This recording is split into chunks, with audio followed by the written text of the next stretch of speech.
শুভ সকাল আমার প্রিয় বন্ধুরা। সকলে কেমন আছো? আশা করি সকলে ভালো আছো।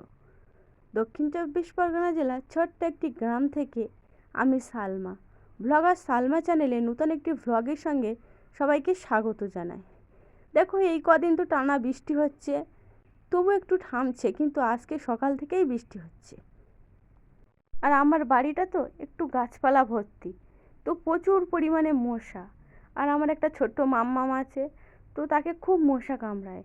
সেই জন্য সকালবেলায় আমি একটা করে মশা মারা কয়াল জ্বালিয়ে দিই।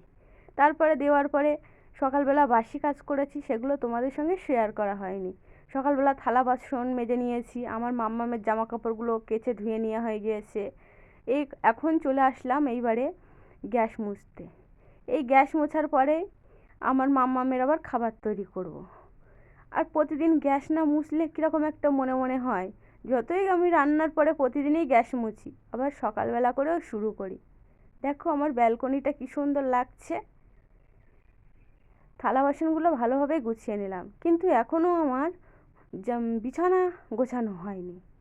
বাইরের কাজগুলো কোনো মতেই করেছি, যেহেতু বাইরে খুব বৃষ্টি হচ্ছে, তো একটানা বৃষ্টি থামছেও না। আকাশ কি মেঘলা! দেখো আমার ঘরটা পুরোই অন্ধকার। আমার ঘরে কিন্তু দুইটা জানলা আছে, ঠিকমতো আলো আসে না, সেই জন্য অন্ধকারেই থাকে। তো কি করব, ওই কারেন্টের আলো জ্বালিয়েই থাকতে হয়, নইলে পুরো অন্ধকার। চলো এবারে কাজের কথায় আসা যাক। সকালে উঠেই বাইরের কাজগুলো করে নেওয়ার পরে বিছানা গোছানো তো থাকেই।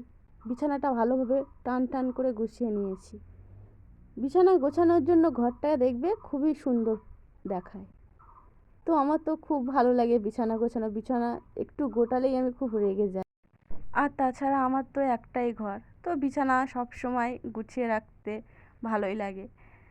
আর এমনি ঘর, আলনা, বিছানা এগুলো সব ঘরে গুছিয়ে রাখলে ঘরটা বেশ সুন্দর দেখায়। যে কেউ আসলেই সবারই পছন্দ হয়, ভাঙা হোক আর টিনের হোক, তবুও একটা বিছানা গোছানোর একটা আলাদা। দেখছো বন্ধুরা, আমাদের বিছানায় কত বালিশ। আমার মাম্মামের একার 3টে বালিশ থাকে, আমাদের বালিশ থাকে, এছাড়া কম্বল, একটা ক্যাঁথাও থাকে। কারণ এই বৃষ্টি বৃষ্টি আবহাওয়া তো, আর পাখা চালাতে হয়, নইলে আমার মাম্মাম ঘুমাতেই চায় না, শুধু কাঁদে। একটু কারেন্ট চলে গেলেই আমার মাম্মাম জেগে যাবে, ঠিক খুব ঘুমাচ্ছে, কিন্তু একটু কারেন্টের জন্যই ও জেগে যায়। তো পাখা চালাতে হয় যতই বৃষ্টি হোক, সেই জন্য আমাদের খুব ঠান্ডা পায়। তাও সেই জন্য বিছানায় কিছু ক্যাথাও কম্বলও রেখে দিই। তারপরে জানো, এই বৃষ্টি হচ্ছে, প্যাচপ্যাচে কাদা এক থেকে, তার উপরে কোনো জামা কাপড়ই শুকাচ্ছে না। কীরকম জামা কাপড় থেকে দেখবে, রোদে শুকালে জামা কাপড় কোনো গন্ধই বার হয় না, কিন্তু ছায়ায় শুকালে জামা কাপড় বিশ্রী গন্ধ বার হয়। তো আমার মাম্মামের কাঁথাগুলো যাই হোক করে বাইরে থেকে একটু শুকায়, তারপরে এই ঘরের ভিতরে দেখো খাটের থেকে একটা তাড়া করেছি, এবং খাটের তাড়ায় দিয়ে এইভাবেই প্রতিদিন জামা কাপড়গুলো পাখা চলে শুকিয়ে যায়। এইভাবেই শুকায়। কি করব, আর কবে এই বৃষ্টি থেকে আবার রেহাই পাই দেখি। তো এইভাবেই সব জামা কাপড়গুলো ওই বাস্কেটের ভিতরে আমার মাম্মামের জামা কাপড়গুলো গুছিয়ে রাখি। তারপরে চলে আসলাম আমার একটা নাইটি, একটা গামছা, আরও কিছু জামা কাপড় আমার আলনায় গোছাতে। আমার আলনা গোছাতে বেশ ভালো লাগে, ঘরের মধ্যে বেশ গুছিয়ে রাখবো সব সময়, কেউ আসলে বেশ ভালো বলবে, বেশ ভালোই লাগে শুনতে। তো বেশ জামা কাপড়গুলো ভালোভাবে গুছিয়ে নিয়ে নিই, দেখতে থাকো বন্ধুরা।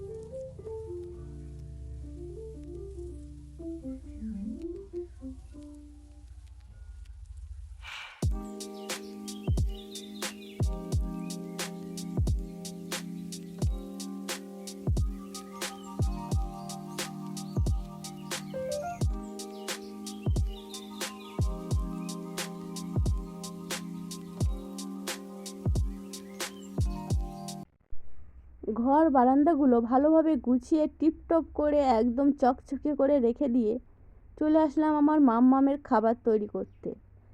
আমি আমার মাম্মামের খাবার একটু ঘুরিয়ে ফিরিয়ে দেই, যেহেতু বাচ্চা তবুও ও খেতে চায় না, ওরও তো গালে একটা স্বাদ আছে। তো তেমনই আজকে একটু দুধ গরম করে নিচ্ছি, আজকে একটু দুধ দিয়ে সুজি জাল দিয়ে দেবো। ও খেতে পছন্দ করে, বেশ খেয়েও নেবে। সুজিটা বেশ একটু হালকা পাতলাভাবে ভেজে নেব। নেওয়ার পরে একটু দুধ, গরম করা দুধ দিয়ে দেব। দেওয়ার পরে সামান্য মানে স্বাদ মতো একটু চিনি দেব ও একটু লবণ দেব। বেশ হালকা, বাচ্চা তো খাবে, একটু হালকা পাতলা করেই রান্না করে দেব। তো ও খুব পছন্দই করে, কোনো কিছু বলবেই না, খেয়ে নেবে। আর ও খেলে আমার মনে যে কী শান্তি আসে তুলনা নেই। আর না খেলে খুবই টেনশান হয় ওকে নিয়ে, মনে হয় কী খাওয়াবো কী খাওয়াবো, খেতেই চাচ্ছে না কিছু।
আমার মামের সুজি করে খাওয়ানো হয়ে গিয়েছে। আর আমি একটু, আগের দিনের ভাত বেশি ছিল তো পান্তা ছিল, সেই পান্তাগুলো খেয়ে নিয়েছি। আর আমরা গ্রামের মানুষ, সাধারণত ব্রেকফাস্টে পান্তাই খাই সবাই। পান্তা খেয়ে নেওয়ার পরে চলে আসলাম রান্না করতে। সে আগের দিন, দুদিন আগে বাঁধাকপি এনেছিল, তো বাঁধাকপিটা বেশ বড় ছিল। আমাদের ফ্রিজ তো নেই, তো অর্ধেক রান্না করেছিলাম আর অর্ধেক ছিল।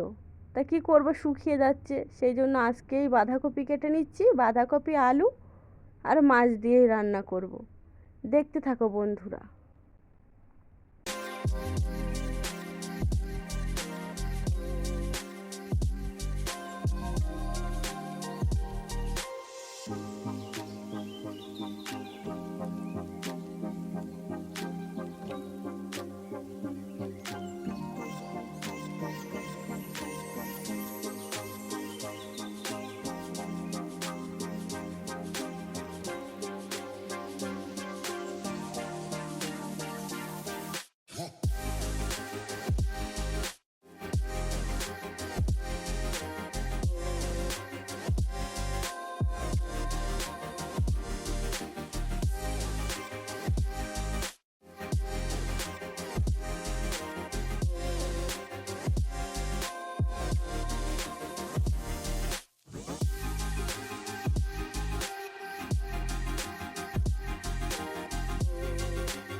দেখতে পেলে তো বন্ধুরা, আমার ভাত রান্না করা হয়ে গিয়েছে। তো বাজার থেকে আপনাদের ভাইয়া একটা মাগুর মাছ ও একটা কই মাছ কিনে এনেছে। আমার মাম্মাম যেহেতু খুব ছোট, তো ও কাঁটাওয়ালা মাছ খেতে পারে না, সেই জন্য এই মাগুর মাছে লাটা মাছ এগুলো একটু কম কাটা থাকে, তো সেই জন্য ওই ছোটো ছোটো এই মাছই কিনে আনে মাঝে মধ্যেই আমার মামামের জন্য। আর কাঁটাওয়ালা মাছ দিতে গেলে তো খুবই সতর্ক হতে হয়, খুবই ভয় লাগে, বেদেলে বাচ্চা মানুষ বলতে পারে না কাঁটা যদি অসুবিধা হয় কাঁটায়। তো দেখো মাগুর মাছটা আমি কেটে নিচ্ছি, বেছে নিয়েছি, এবারে ভালো করে ধুয়ে পিস পিস করে কেটে নেব। কই মাছটা দেখো কি পেটে ডিম আছে, তো দেখতে থাকো বন্ধুরা। এই মাছগুলো দিয়েই আমি বাঁধাকপি রান্না করব। তো বাঁধাকপির তরকারিটা বেশ সুন্দর খেতে লেগেছিল, যেহেতু জ্যান্ত মাছ পড়েছে তো খেতে খুবই দারুণ হয়েছিল।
আজকে কিন্তু বন্ধুরা বাঁধাকপি রান্নাটা শেয়ার করলাম না, যেহেতু আগে একদিন শেয়ার করেছিলাম, তো আজকে শেয়ার করলাম না, সেই জন্য। দেখো বাঁধাকপি আলু মাছ রান্না করা হয়ে গিয়েছে, গ্যাসও মুছে নিয়েছি, মুছে সব ঝকঝকে করে রেখে চলে আসলাম কলপাড়ে। কত থালা বাসন এগুলো সব মেজে ধুয়ে পরিষ্কার করে নিয়ে নেব উপর করে।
জানো তো বন্ধুরা, আমার থালা বাসন মাজতে খুবই ভালো লাগে। তো দেখো কত থালা বাসন হয়েছে, একটু রান্না করলে আমার প্রচুর থালা বাসন হয়ে যায়, অতিরিক্ত ঘেঁটাঘেঁটি করে ফেলি। তো তাই জন্য বাড়ি বকাও খায় আপনাদের দাদা ভাইয়ের কাছে, কেন এত থালা বাসন মাজি, সারাক্ষণই প্রায় কলেই থেকে যায়। বন্ধুরা শেষে একটা কথা বলি, যদি আমার ব্লগে ভিডিওর কোনো অংশ আপনাদের ভালো লাগে, তাহলে দয়া করে আমার চ্যানেলটিকে লাইক, কমেন্ট, শেয়ার এবং সাবস্ক্রাইব করবে। আপনাদের একটু ভালোবাসা আমার খুবই প্রয়োজন, খুব আশা নিয়ে আপনাদের সঙ্গে ভিডিও শেয়ার করি। আমি জানি আমার বন্ধুরা অবশ্যই আমাকে ভালোবাসা দেবে ও অনেক সাপোর্ট করবে, তবে একটু সময়ের প্রয়োজন। ঠিকই আছে, তবে নূতন নূতন ভিডিও নিয়ে তোমাদের মধ্যে অবশ্যই এসে হাজির হব। সবাই ভালো থেকো ততক্ষণে, যতক্ষণ আবার নূতন ভিডিও নিয়ে আসছি আমি। টাটা, সবাই অনেক অনেক ভালো থেকো বন্ধুরা। ঠিক আছে তো, সবাই ভালো থাকবে।